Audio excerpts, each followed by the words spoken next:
저는 목회를 아주 오래 했습니다. 1985년 5월 26일 날 개척해서 지금 벌써 37년, 8년 어떻게 되나? 들으시면 꺼집니다. 예, 38년째 하고 있고 만으로는 37년이 됐습니다. 교회가 굉장히 크냐고요? 연수와 교회 크기가 비례하는 게 아니더라고요. 코로나도 회복이 되었는데 뭐 많이 마음이 아픕니다.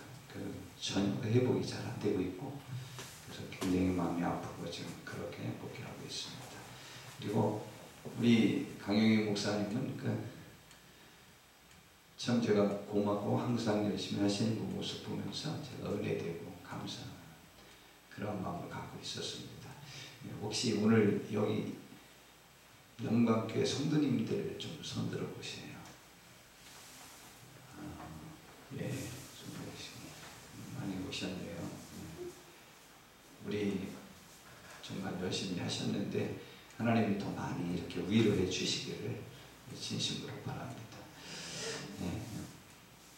오늘 설교 제목은 아까 말씀드린 대로 여호와를 만날 만한 때는 언제인가 라는 제목으로 제가 말씀을 전하고자 하는데요.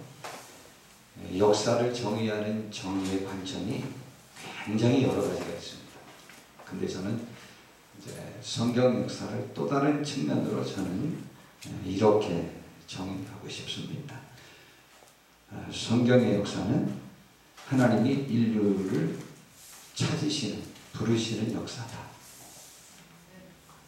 하나님이 인류를 만나고 싶어서 부르시는 역사가 성경의 역사다. 구원시키려고.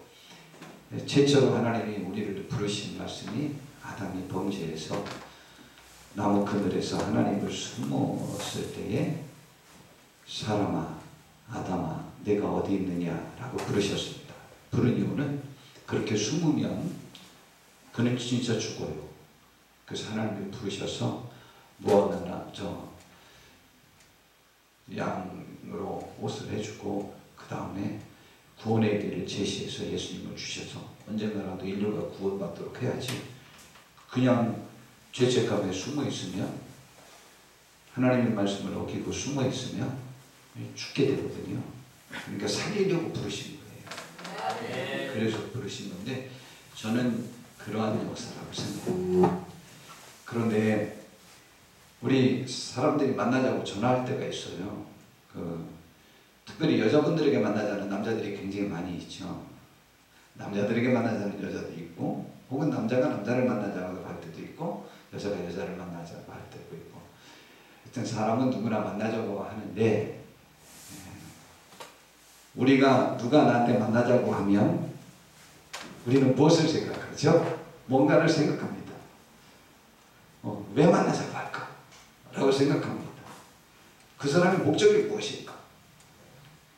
바람 피자는 건지 아니면은 날 뭘 좀 도와주겠다는 건지 도와달라고 할 건지 좀 뭔가 좀 도움을 청하려고 하는 건지 여러 가지 것들을 별거 다 생각합니다. 그래서 어떤 사람은 참 그가 만나자고 해준 것 자체만으로도 내가 자존감이 높아지고 기분이 좋고 행복한 하루를 기대할 수 있는 사람이 있는가 하면 어떤 사람은 정말 짜증도 나고 화도 나고 어떻게 핑계를 댈 거라고 생각하는 사람이 있습니다. 목적이 다르기 때문입니다. 목적이. 근데 우리 하나님이 우리를 만나자고 하는 목적은 분명합니다. 오늘 성경 본문에서 하나님은 우리에게 이런 말씀을 주십니다. 너희는 여호와를 만날 만한 때에 찾으라. 아멘. 가까이 계실 때에 그를 부르라. 아멘. 라고 했어요. 그러면서 악인은 그 길을. 근데 이제 밑에 쭉 설교할 내용이 이제 그건데 하나님을 만나려면 어떻게 해야 되느냐? 악인은 그 길을 버려야 돼요.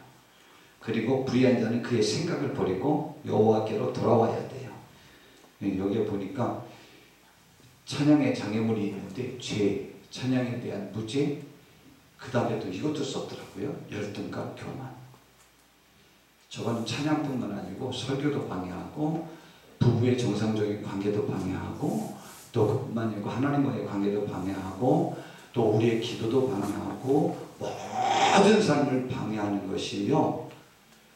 우리가 정상적인 삶에서 죄가 있고 그로 인하여 열등감과 또 교만이 있게 됩니다. 이상의 죄가 있고 열등감이 있는 사람의 특질은 또 교만이 병존하는 것이거든요. 자존감이 높은 사람은 열등감이 없는데 열등감이 없는 사람은 교만함이 또 없어요. 그래서 교만함은 열등감을 지닌 사람의 또 다른 표현입니다. 그때만 해도 지자들은 재서 자기의 열등감을 좀 벗어보려고 하는데 더욱더 수렁에 빠지게 되죠. 이제 그렇게 되는 것인데, 여하튼 하나님을 만날 만한 때가 언제냐, 이제 결론이 먼저 나오면 나중에 해야 되는데, 이 죄를 버리고 나와야 돼요. 불의한 일을 버리고 나와야 돼요. 그때가 하나님을 만날 만한 때죠. 어떤 상황은 아무것도 아니에요. 실제는요, 그렇게 하면 그가 우리를 긍휼히 불쌍히 여겨주시리라 라고 말이죠. 그러니까 하나님께로 돌아오라. 그러면 하나님이 더 어렵게 우리를 용서해 주실 것이다. 근데 하나님은 우리를 부르실 때 뭐 용서해 주려고 부르시나? 근데 제가 목사가 돼 보니까 항상 하나님 앞에 가면 죄를 회개할 만한 것이 먼저 있으니까 이제 답답하고 괴로운데, 평생 그러니 언제나 한 번 좀 나 죄 안 짓고 가서 하나님 나 이거 잘했으니까 복주세요 하고 할 때가 있으려나 잘 그게 기억이 없어요. 제가 목사인데도 참 거지같죠. 자, 그런데 그래서 하나님이 우리를 너그럽게 받아주시려고 부르시는 거예요. 네, 그래서 부르시는 거예요. 너그럽게 받아주면 극강 품이 뭐가 그렇게 좋냐? 얼마나 좋은지 알아요? 이는 내 생각이 너희의 생각과 다르며 내 길은 너희의 길과 다르다. 사람의 생각과 하나님의 생각은 완전히 다르고 하나님의 계획한 길과 우리의 길이 완전히 다른데, 이게 보통 다른 게 아니에요. 하나님이 말씀하십니다.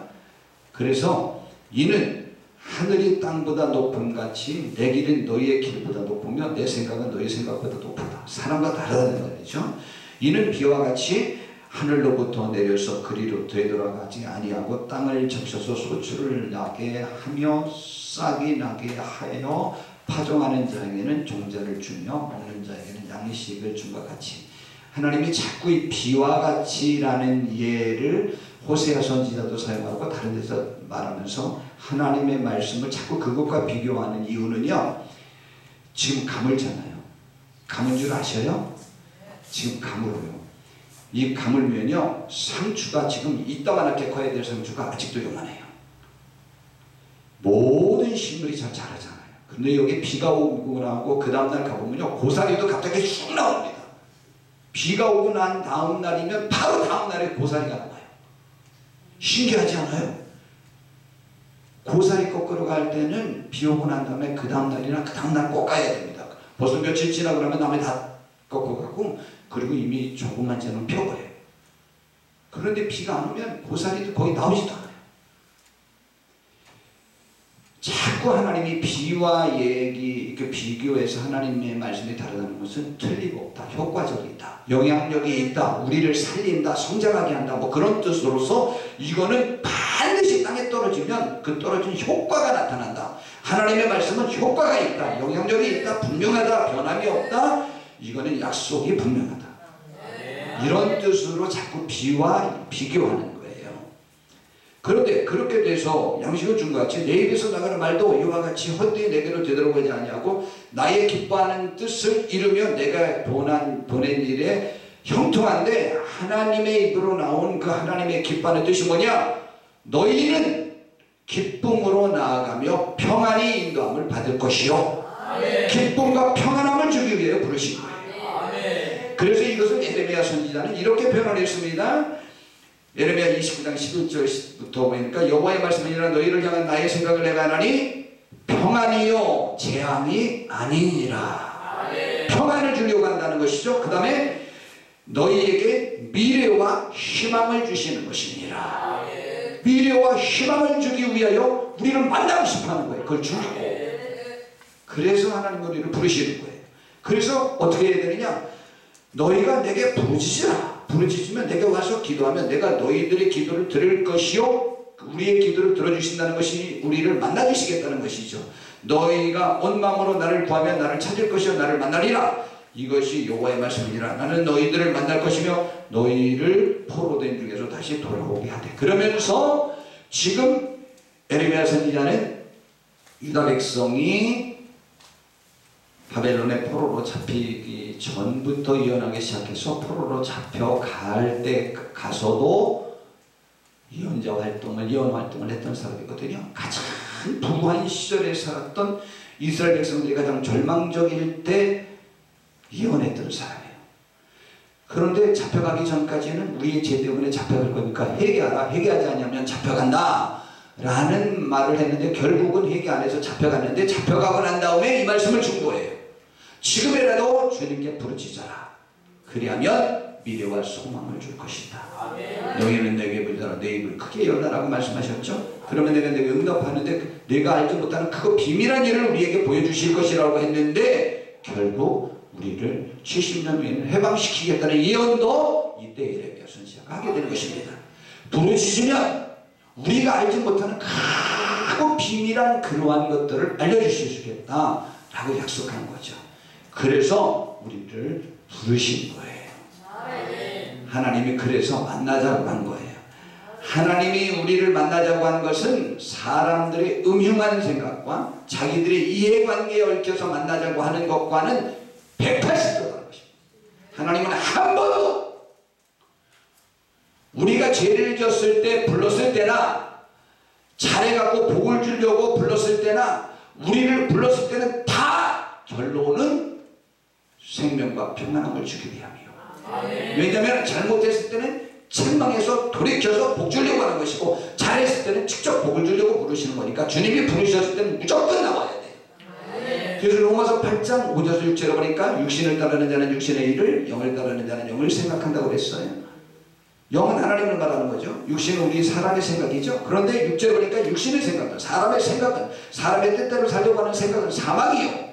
영의 생각은 성경에 기록되어 있거든요. 기록된 하나님의 말씀대로 살려고 하는 생각은 생명과 평안함이니라 라는 말씀을 주셨던 것이죠. 그러므로 기록된 하나님의 말씀대로 우리가 살려고만 한다면 그렇게만 살면 생명과 평안함으로 인도함을 받는데 그 하나님이 끊임없이 우리를 부르고 계셔요. 우리를 만나고 싶어서 목사님 저도 계속 만나고 싶어하고 계속 만나고 싶어. 오늘 이 이야기를 해야 되나 말아야 되나 굉장히 고민했는데 잠깐 이야기할게요. 제가 목회를 오래 했죠. 저는 꿈이 컸어요. 우리나라에서 제일 큰 교회를 할 거라고 생각했고 있고 제가 목사가 되면 저희 교단에 있는 모든 교회의 목사님들을 은급을 제가 책임져야 되겠다고 작정하고 제가 사실은 했어요. 그리고 저는 어쩌거나 이렇게 저는 한국 교단의 불행이기도 한데 제가 신학교 졸업할 때 제가 우리 교단을 만들었고 우리 교단의 총회장이 될 수밖에 없었어요. 그런데 제가 일부러 모든 절차를 밟고자 하느냐고 목사 안수를 바로 당에 안 받았어요. 그래서 제가 강도사 때 총회를 조직하게 됐는데 강도사가 총회장 하면 어떠냐. 규정은 처음부터 그렇게 만들면 되지. 그래서 저보고 총회장 하라고 해서 총회장이 될 수 있었어요. 규정도 제가 만들었고. 그때 했어야 좋았어요. 제가 지금 돌이켜 생각해보면. 그런데 어쨌거나 큰 꿈을 갖고 있어요.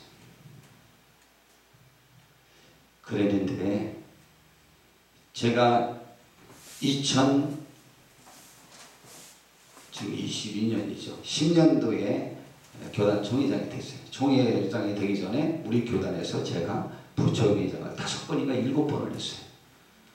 총회를 할 때마다 목사님 이번에 하실 거요? 안 하실 거요? 남들이 많이 물어봤어요. 제가 어렸지만 어쩔 수 없이 제가 나름대로는 거의 최고 선배가 되었고 그렇게 됐어요. 그런데 총회장이 이제 2020년에 딱 되고 났더니 그 전까지는 몰랐는데 한국교회가 보이기 시작했어요. 그때 한국교회 부흥이 멈춘 시기예요.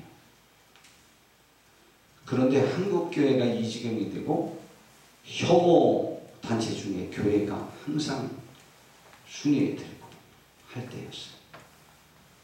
이것은 물론 이념 탓이기도 하지만 정권 탓이기도 하지만 여하튼지 휘둘리고 있을 때였어요.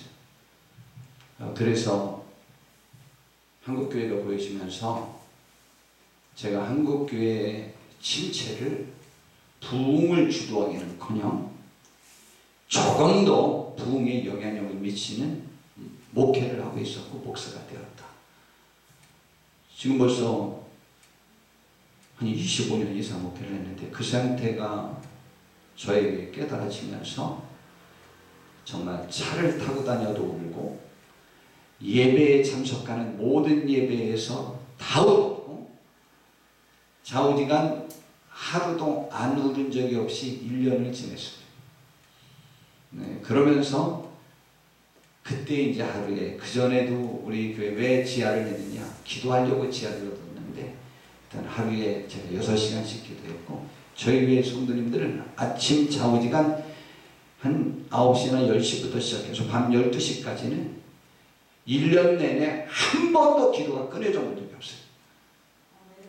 막 그냥 뭐 학생부 뭐 청년부 장년부 이 팀 저 팀 모여서 매 시간 기도가 이어졌고 저는 6시간씩 교인들도 막 2시간씩 막 기도하고 하여튼 뭐 저희 교회는 문만 열고 들어오면 기도 소리가 언제든지 들려요. 정말이에요. 하여튼 9시부터 12시까지 1년 내 한 번도 끊어본 적이 없어요. 그렇게 기도했고 정말 많이 울었습니다. 그때 제가 많이 불렀던 찬양이 약한 나를 강하게. 그래서 그게 저희 주제가요. 오늘도 주제가고 언제까지나 주제가요. 또 제가 오늘 기도를 가서 집회할 때마다 날마다 약한 나를 강하게만 부르니까 목사님 이제 그만 울어요. 뭐 무슨 날마다 약한 나를 강하게 해요. 그런데 여전히 주제가요. 참 마음이 아파요. 죄송하죠. 더 잘해야 되는데 충성해야 돼. 뭐 잘은 막 교회가 크게도 잘하는 거지만 제가 충성했다는 마음은 있어야 되잖아요. 그것이 저를 매우 지금도 아프게 합니다. 그 하나님이 우리를 지금도 부르고 계시는 거죠. 그러면 우리들의 관심사는 하나님을 만나기 위해 가장 좋은 때는 언제인가? 라는 거예요. 성도 여러분, 어느 때가 하나님 만나기 가장 좋은 때냐면 내가 약할 때, 내가 죄를 졌을 때, 내가 사업에 실패했을 때, 내가 병들었을 때, 내가 외톨이가 됐을 때가 하나님 만나기가 가장 좋은 때. 환난 때, 핍박 때, 어려울 때요. 우리나라 기도원이 지금 다 없어져 가고 있는데요. 그 이유는 살만하니까 그런 거예요. 우리나라가 기도원이 한동안 또 잘 됐을 때가 IMF 때예요. 그땐 기도원이 미어 터졌어요. 근데 지금 기도원이 경매에 제일 많이 나왔어요. 안 됩니다. 기도 안 합니다. 그러므로 환난 때에 하나님을 찾아서 평안히 인도함을 받는 사람들이 있습니다. 하나님 그 환난 때를 그 기회를 잡는 사람이 있는데 시편 46편 1절에서 3절에 보니까 하나님은 우리의 피난처시여 힘이시니 환난 중에 만날 큰 도움이시라. 그러므로 땅이 변하든지 산이 흔들려 바다 가운데 빠지든지 바닷물이 솟아나고 뛰놀든지 그것이 넘쳐으로 산이 흔들릴지라도 하나님께 피하는 사람은 두려워하지 아니하리로다 그랬어요. 또한 그뿐만이 아니고 10편 50편 15절에 보니까 환난 날에 나를 부르라 내가 너를 건지리니 내가 나를 영화롭게 할 기회로 삼을 수 있다는 거죠. 너무 감사하잖아요. 환난은 나에게 환난이 온 것은 하나님께 영광 돌릴 기회가 되는 거죠. 내가 잘 될 때는 교만에 넘어지는 사람이 더 많습니다. 그래서 이스라엘 백성들이 애굽에서 430년 동안 고생할 때 그때 하나님 앞에 부르짖어 기도하였더니 하나님이 그 고통 소리를 들으시고 하나님이 아브라함과 이삭과 야곱에게 한 약속을 기억하사 모세를 세워서 이스라엘 백성을 구원하셨습니다. 환난 때 그들이 하나님 앞에 구했어요. 그런데 반대로 환난 때에 하나님을 버리는 사람들도 있습니다.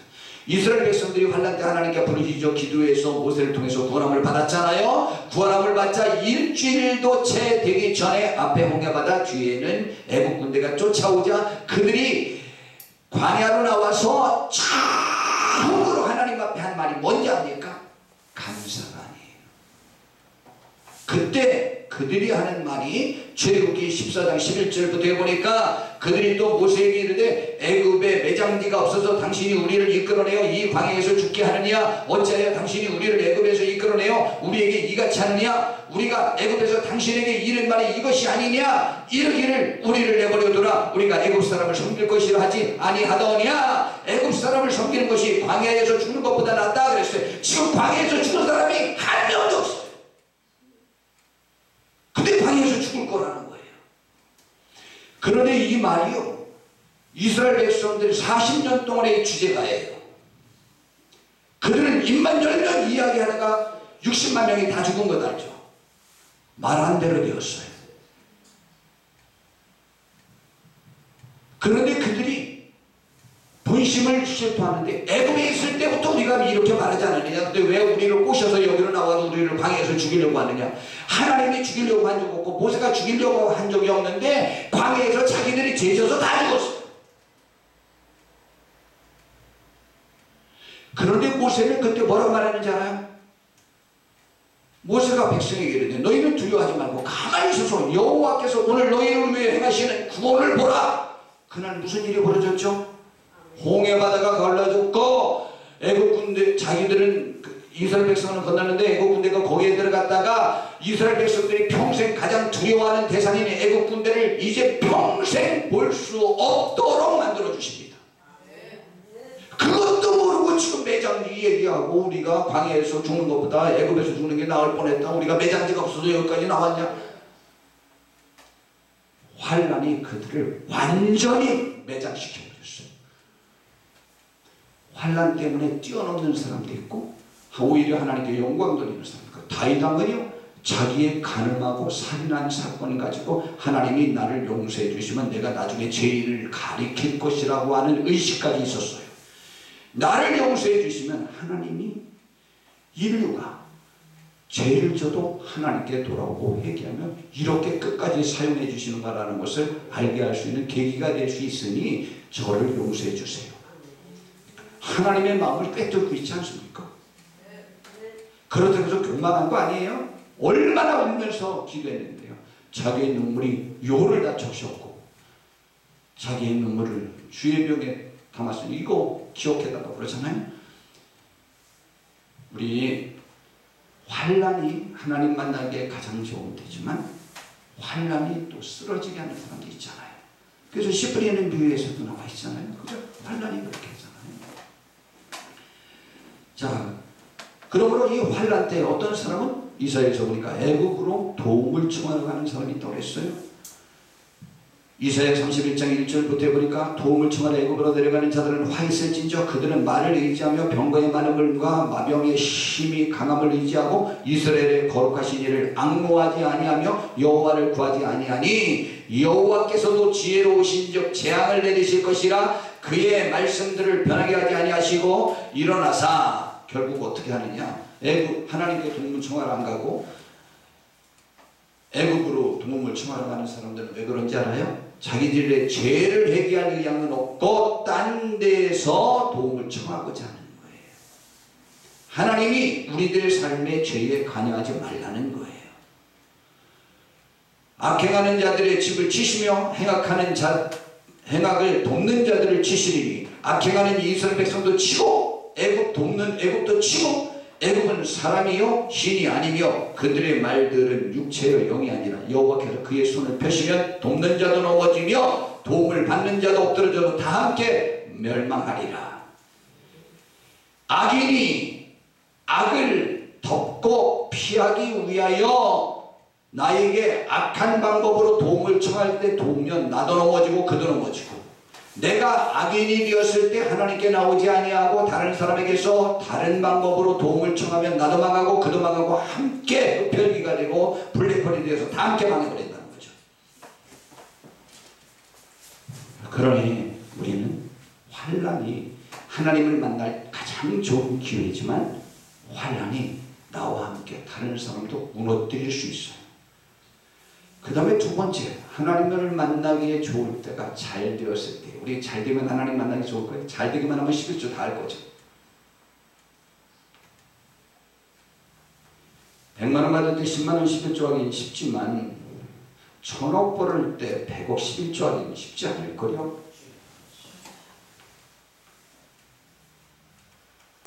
와, 얼마 전에 아주 가난한 우리 권사님, 안수 집사님 부부가 있는데 저녁에 무슨 이렇게 봉투를 갖고 와서 봉투를 이런 쇼핑백을 이게 뭐야? 그랬더니 11조인데 왜 쇼핑백이야?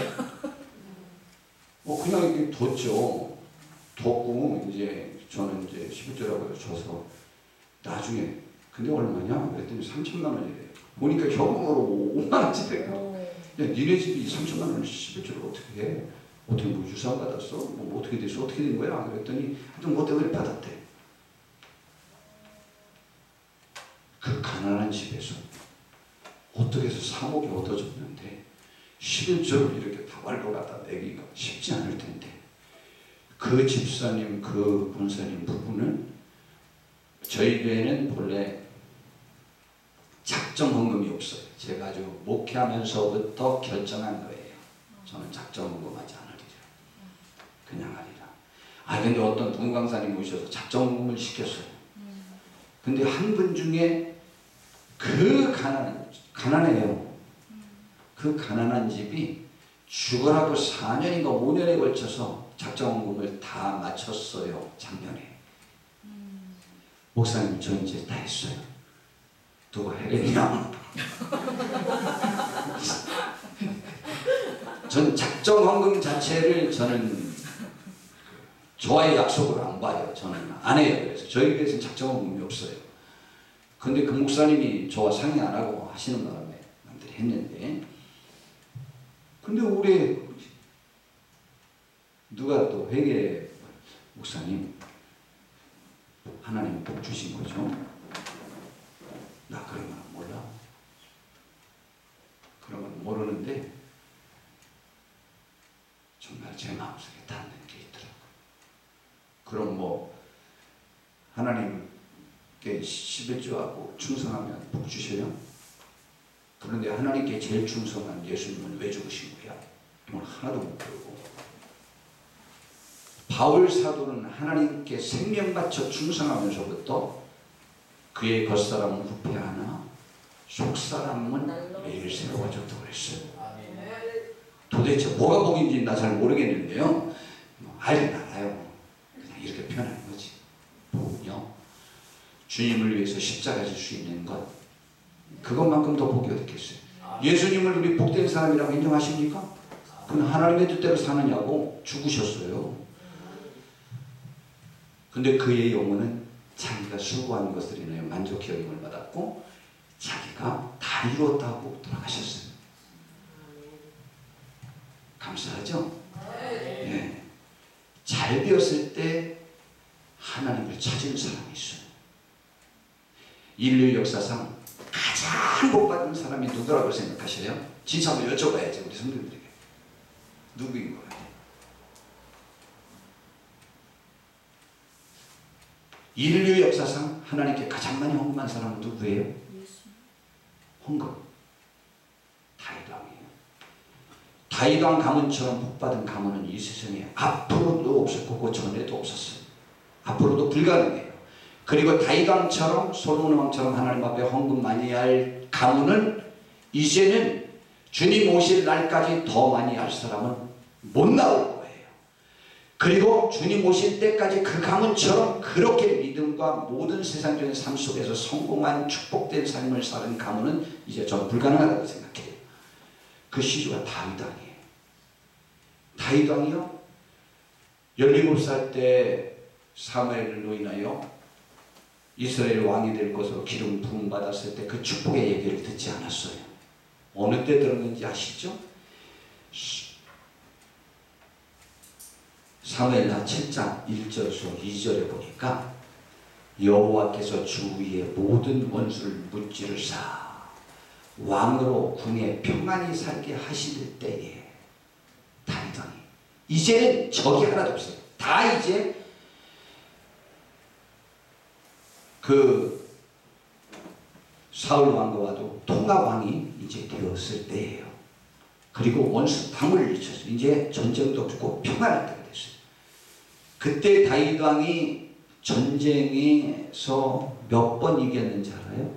성경 어떤 역사며 세계 역사에서도 전쟁에서 한 번도 안 져본 사람은 다윗 왕밖에 없어요. 여호수아도 2번 져왔어요. 그러나 다윗 왕은 한 번도 져본 적이 없어요. 세계에 그렇게 전략가가 최고의 전략가인 제갈공명도 진 적 많아요. 그러나 다윗 왕만 한 번도 안 져봤어요. 저는 세계 역사를 보는 관점이 이래요. 만약 다윗 왕이나 솔로몬 왕 시대에 세계 전쟁이 일어났더라면 이스라엘이 세계를 제패했을 거예요. 다윗 왕이 나중에 몇 집합 빼놓고 인구 병적 조사했는데도 120만인가 30만이었잖아요. 그 시절에 지금으로부터 몇 년 전인데요. 지금으로부터 4,000년 전인데요. 아니 3,000년 전인데요. 그때 120만의 군대가 있는 나라가 세계에 어디 있습니까? 그런데 하나님을 섬기는 사람은 일용할 양식에 만족해야지 영토 확장을 위하여 다른 나라를 침공해서는 안 돼요. 이스라엘 나라가 전쟁을 많이 했지만 자기 나라가 임의로 침공한 적이 없어요. 하나님의 명령에 따라 산 거예요. 외에는 가나안 땅 외에는 다른 나라 침공하지 않았어요.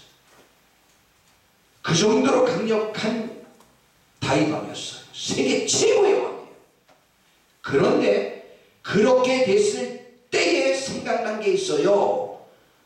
나단 선지자를 불렀어요. 볼지어다 나는 백향목 궁에 살거늘 하나님의 궤는 휘장 가운데 있도다. 이거는 지금으로부터 약 600년 전에 세워놓은 그 휘장이에요. 약 한 500년 전에. 500 휘장은 천막이에요. 근데 자기가 백향목 궁에서 평안히 살다가 옆에 있는 그걸 봤는데 그전에는 몰랐는데 그게 좋아요 보였고, 그래서 나단 선지자를 보내서 결국 불러서 뭐라고 내가 하나님의 전을 지어드리겠다. 그런데 나단 선지자는 다윗 왕이 하는 건 하나님이 다 허락하시니까 마음에 원하는 대로 하십시오라고 했는데 하나님이 바로 가서 말하라. 넌 못 진다. 그러면서 그때 약속한 게 뭐요?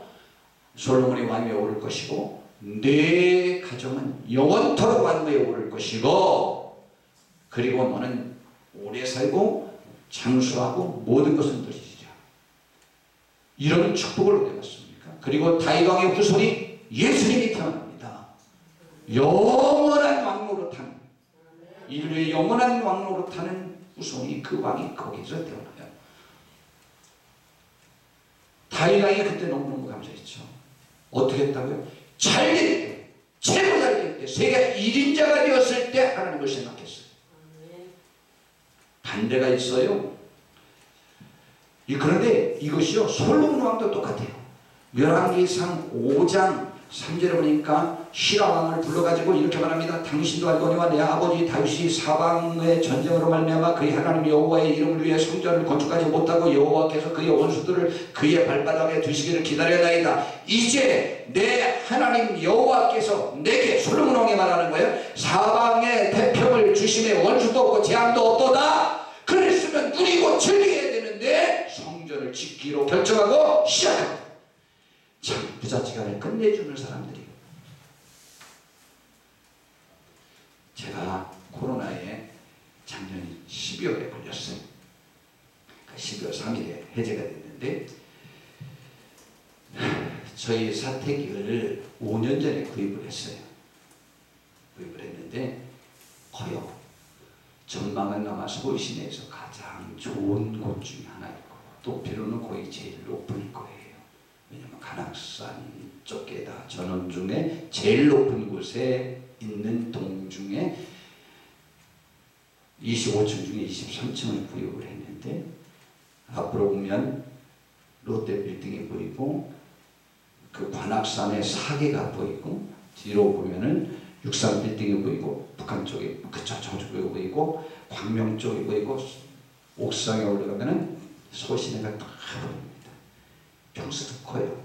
44평 싸서 그렇지 관악산이나 저 신림동이라. 그런데 제가 저희 사택에서 자본 적이 코로나 이전까지 2번인가 밖에 안 자고 교회에서 계속 잤어요. 근데 코로나 걸리는 바람에 자가격리에 들어가서 거기에 제가 늦게 발견해서 4일 동안 자가격리를 거기서 하고 왔어요. 자가격리할 때 제가 숨이 막힐 것 같다라는 생각이 들고 저희 사택문을 딱 열고 들어가는 순간 기쁨이 확 일어났어요. 저는 꽃을 좋아하는데 그 베란다에 제가 키워보고 싶었었던 개발선인장이 그때 막 피기 시작하는데 황홀을 무아지게 됐고 제가 3일 밤을 저희 집에서 자고 내려왔어요. 저는 저희 지하 교회가 어느 교회보다 냄새도 안 나고 쾌적한 교회인 줄 알았어요. 저희 아파트에서 제가 처음으로 3일을 여유롭게 지내고 들어갔는데 하나님한테 너무 죄송하고 이 다윗왕의 마음이 이해가 되더라니까요.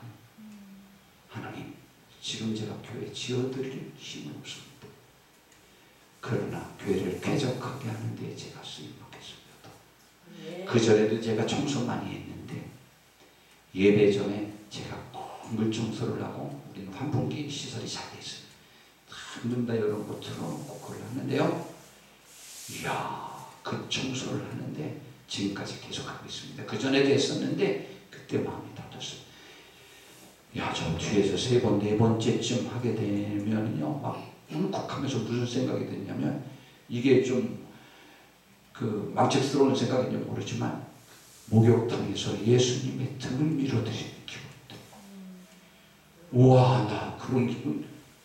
막 진짜 예수님을 지금 제가 목욕시켜드리는 기분. 주님, 제가 죄 좀 정수하겠습니다. 근데 막 주님을 막 때를 밀어드리는 것 같은 생각이 들고, 그런데 그 코로나의 특징 중에 하나가 시력이 없었어요. 입도 다른 것처럼 회복이 안 됐는데 딱 끝나고 나온 날도 회복이 안 된 거예요. 그런데 베트남 쌀국수가 그렇게 먹고 싶은 거예요. 근데 제가 코로나라서 바로 해제돼서 누구랑 같이 가서 저 혼자 가서 밥을 먹은 적이 없어갖고 누굴 부르려니 남들이 꺼려할 것 같아, 교인들이. 그래서 저 혼자 가서 베트남 쌀국수를 먹었는데 그게 전에는 3,900원이었는데 이제 4,900원이더라고요. 진짜 맛있어요. 근데 그걸 딱 먹으려고 딱 뜨려고 하는 순간 또 울컥하는 거예요. 우리 교인 중에 어떤 사람 이거 5,000원 내서 먹는 것도 부담스러운 집에 있는데, 이야, 근데 이제 며칠 후에도 또 그게 먹고 싶어서 견딜 수가 없는 거예요. 또 갔는데 그때도 똑같은 마음이 드는 거예요. 근데 그거 먹고 제가 해보게 됐어요. 베트남 쌀국수. 근데 그때 너무 마음이 아픈 거예요. 이 교인들은 지금. 그래서 이제 제가 그다음부터 막 교인들 뭐 막 제가 요리해서 갖다 막 실망하잖아요. 황홀하게 좋아합니다. 너무 맛있어요. 제가 요리하면 무지무지하게 맛있어요. 진짜. 그런데요, 잘 됐을 때 하나님을 생각하는 사람은요, 최상의 믿음의 소유자입니다. 다윗왕은요, 자기가 벌어놓고 거의 다 바쳤습니다. 다윗왕은 전쟁을 많이 해갖고 그 노예물이 너무 많아갖고 재산이 너무 많았어요. 그걸 거의 다 바쳤어요. 그런데 나중에 뭐라고 말하죠? 다 바치고 난 다음에 역대 29장에 보니까 주신이도 하나님이요, 다 하나님 거라는 거죠. 하나님이 나에게 들 힘을 주신 것 감사합니다. 주권도 하나님이래요. 왕이 주권을 하나님께 돌리는 거는요, 이거는 굉장히 어려운 일이요. 왕은 모든 주권이 자기 거라고 생각하는 의식 속에서 자만감에 사는 사람들이에요. 놀랍잖아요. 그런데요, 히스기야, 저는 성경 중에 항상 말할 때, 누구를 말할 때마다 히스기야, 이 사람이 대표되는 사람이 히스기야. 너무 잘 됐잖아요. 죽을 병에 걸렸는데 하나님이 고쳐주셨어요. 사내립이 쳐들어왔는데 하나님이 18만 5천 명이나 죽여가지고 완전히 승리하겠어요. 세계 최고의 스타가 됐어요. 왕들 중에. 그래갖고 바벨론에서 사절단을 보내서 여호와께서 허락하신 이적을 물음에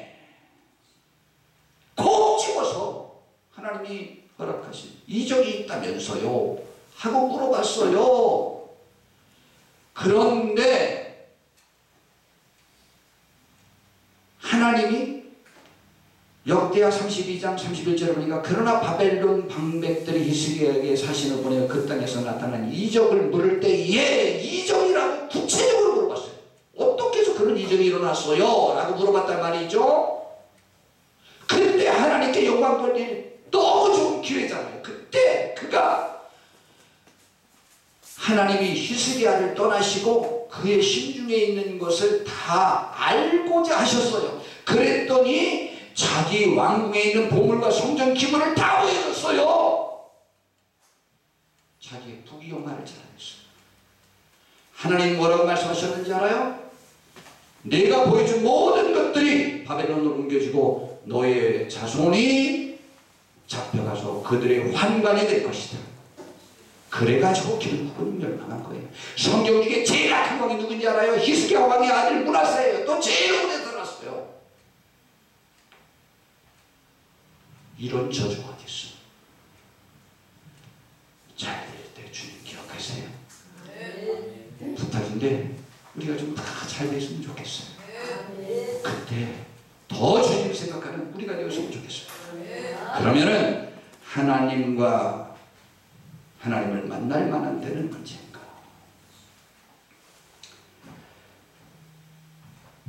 하나님을 만날 때는 분명히 죄에서 떠나야 됩니다. 오늘 본문에서 이렇게 말했잖아요. 악인은 그의 길을, 불의한 자는 그의 생각을 버리고 여호와께로 돌아오라.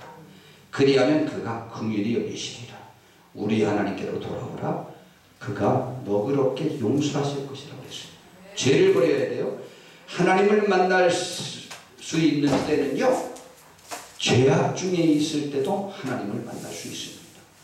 왜냐하면 로마서 5장 20절에서 21절에 보니까 율법이 들어온 것은 범죄를 더하게 하려 함이라. 그러나 죄가 더한 곳에 은혜가 더욱 넘쳤나니 죄가 분명히 드러날 때가 은혜가 넘치는 거예요. 고린도후서 6장에도 보니까 우리가 하나님과 함께 일하는 자로서 너희를 권하노니 하나님의 은혜를 헛되이 받지 말라.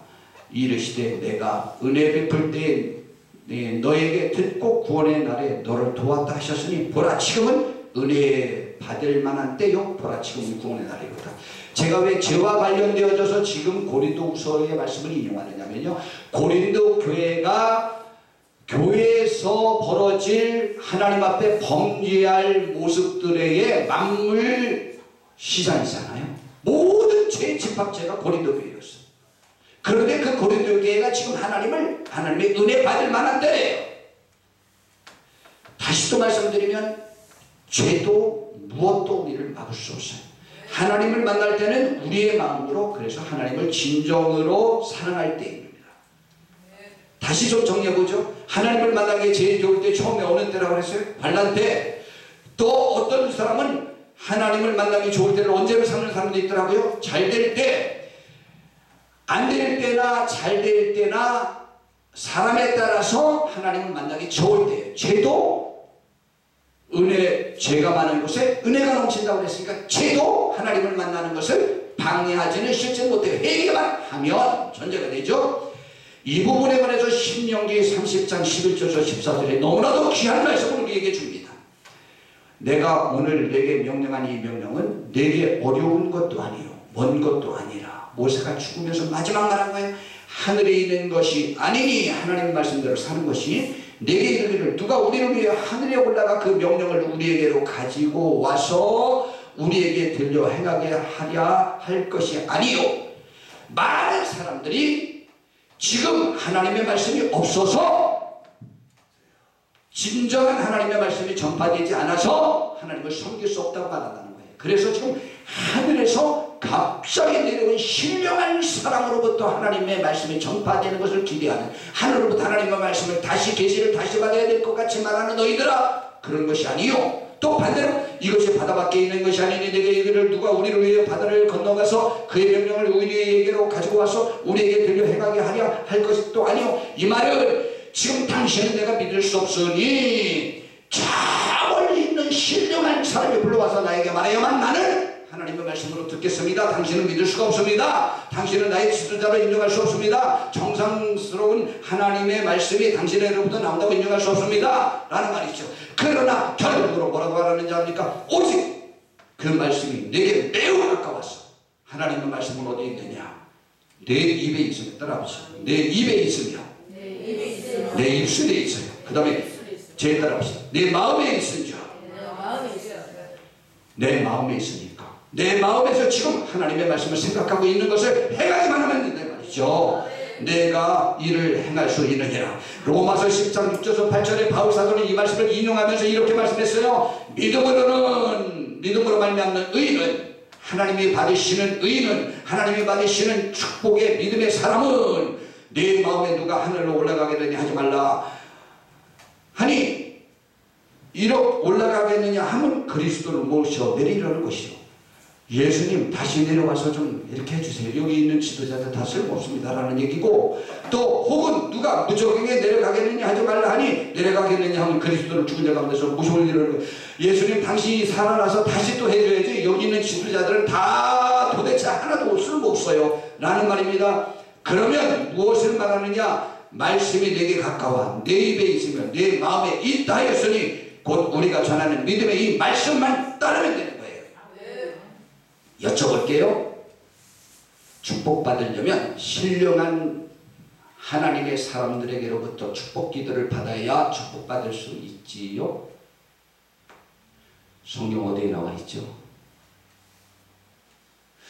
성경에서 가장 계시도 없고 환상도 없고 그의 아들들이 가장 못나가지고 사사시대를 왕정시대로 전환시킨 사사 선지자가 엘리 제사장입니다. 그 제사장은 홈리와 비누아스가 얼마나 못됐는지 우리 다 알고 계시죠.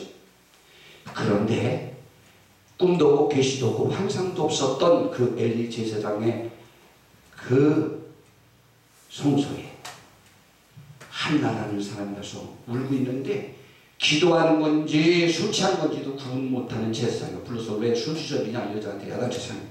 어휴 제사장님이요, 저 맹세코 술 취한 것이 아닙니다.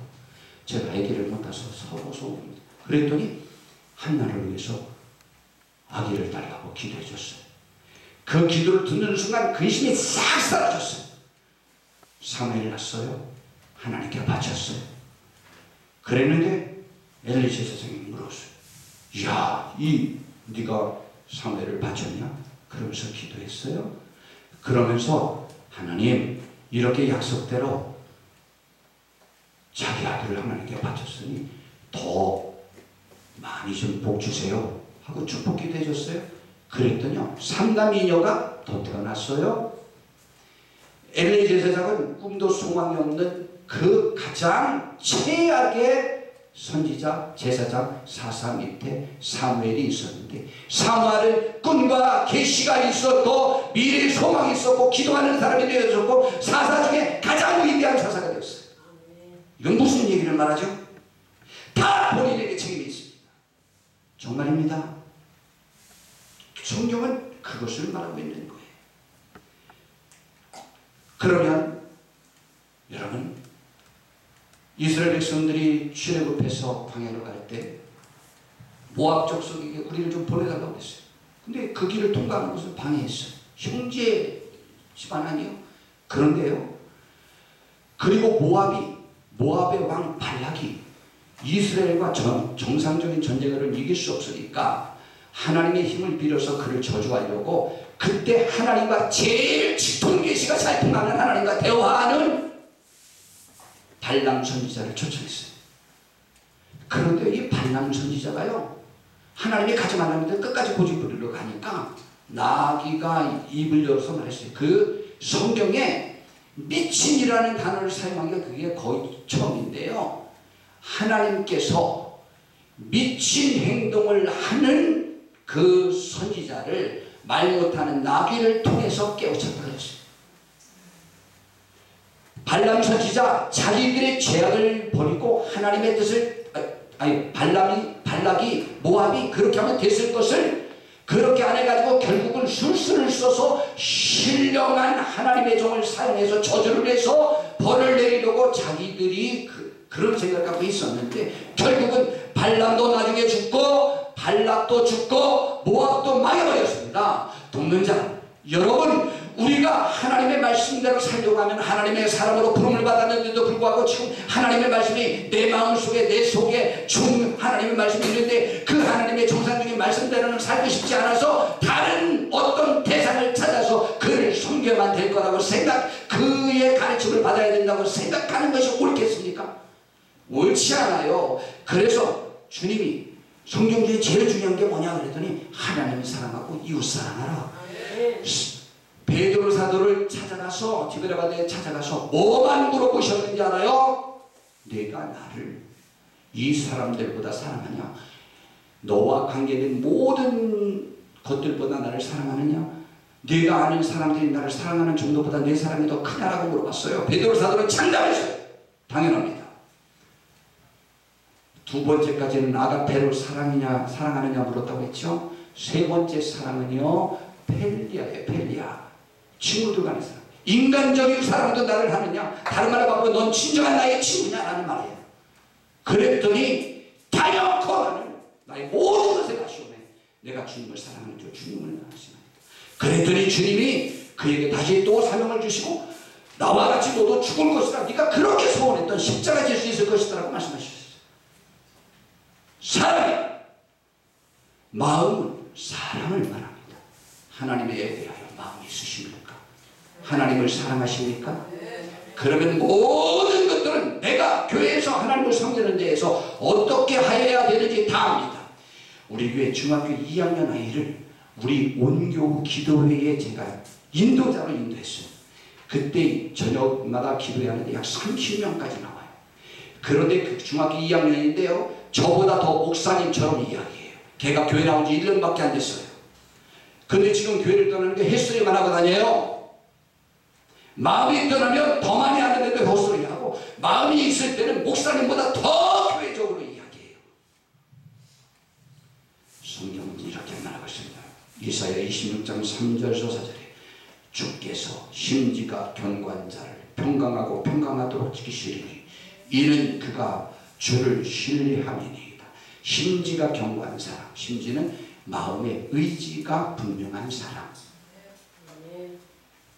마음의 의지가 분명하지 못하고 공허한 사람은 책임이 내 배우자에게 있다는 거예요. 삶의 불행이. 그래서 딴 이성을 찾기 시작하고 심지가 견고하지 않은 사람은 부모 때문에 친구 때문에 이웃 때문에 내가 망했다는 거예요. 심지가 견고하지 않으면 성도 때문에 목사님 때문에 내 신앙이 제대로 되어지지 못한다는 거예요.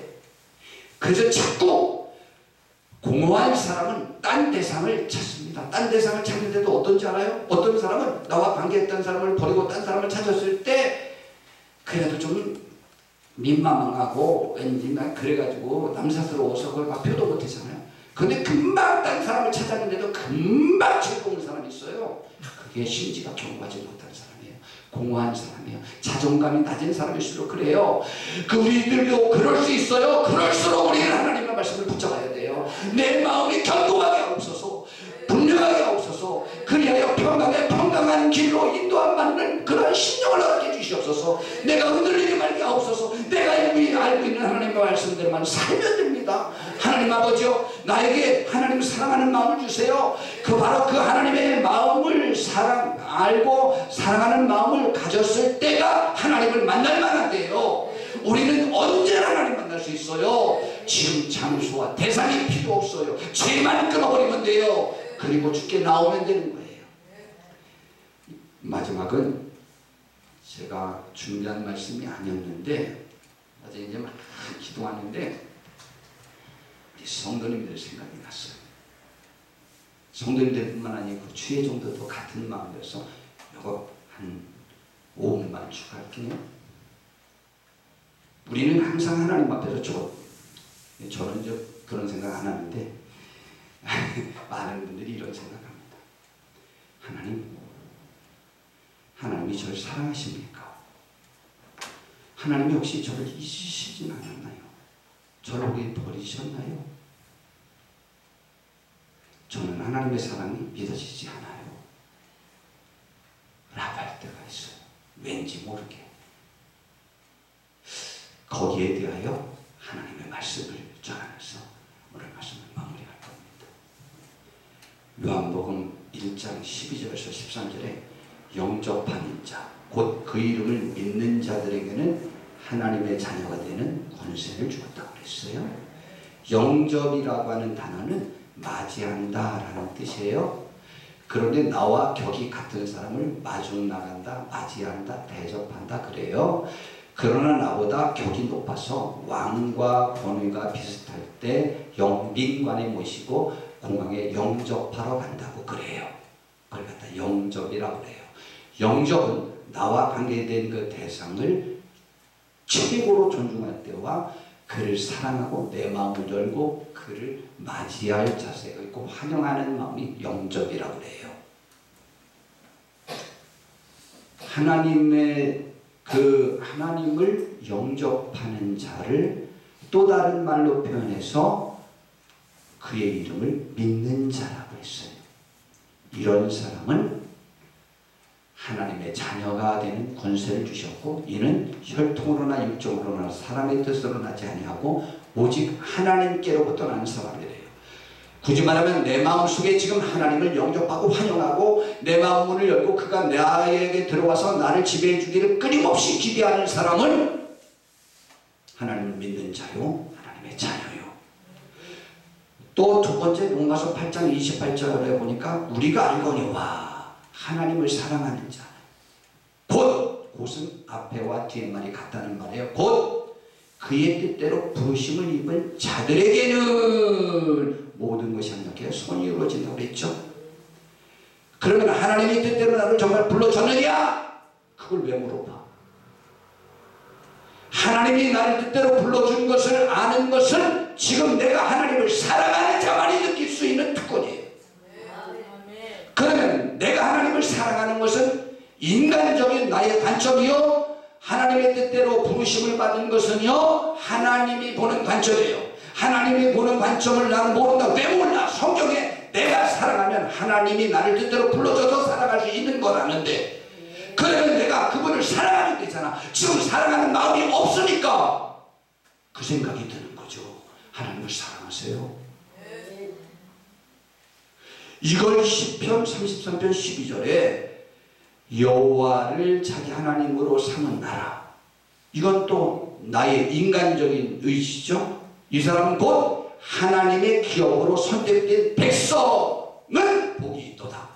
하나님의 기업으로 나를 선택했는지 내 민족을 선택했는지 어떻게 하느냐?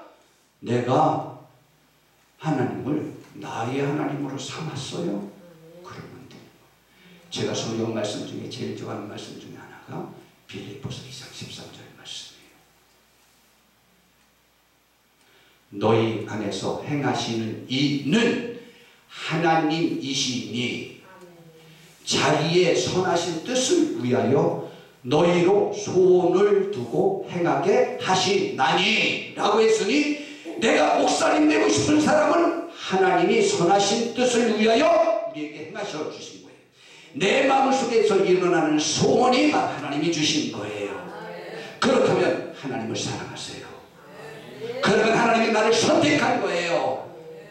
나와 모든 것이 합력하여 손이 이루도록 하나님이 해주실 거예요. 하나님이 영광 얻으실 거예요. 믿으세요. 하나님이 우리를 불러주셨을 때 모든 것들은요, 하나님을 만나는 때는 어느 때냐? 내가 하나님께로 돌아갈 마음을 갖고 돌아가면 되는 거예요.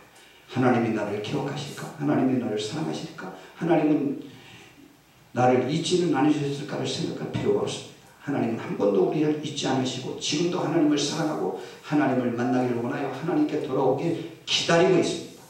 그러니 우리가 의심하지 말고 우리의 마음을 열고 하나님 품에 안기시기만 하면 지금도 하나님은 환한 웃음으로 우리를 맞이하시고 품에 안아주실 것입니다.